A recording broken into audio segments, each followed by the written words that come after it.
নমস্কার বন্ধুরা, আজকে বানাবো সিম ভর্তা। তার জন্য দেখুন পরিমাণ মতো জল দিয়ে সিম আর টমেটোটিকে আগে থেকে সেদ্ধ করে নিয়েছি লবণ ছাড়াই।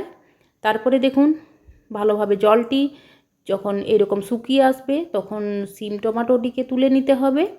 তারপরে দেখুন এখানে কড়া গরম করে দিয়ে দিতে হবে সরষের তেল।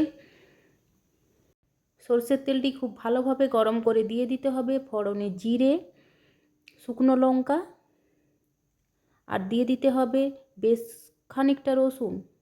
সমস্ত মশলাগুলি ভালোভাবে ভাজা হয়ে আসলেই তুলে নিতে হবে।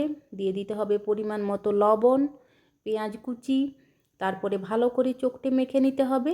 তারপরে সিমগুলি ঠান্ডা হয়ে আসলেই ভালো করে চোখটে মেখে নিয়ে উপর থেকে সরষের তেল, ধনে পাতা কুচি দিয়ে গরম ভাতের সাথে পরিবেশন করুন।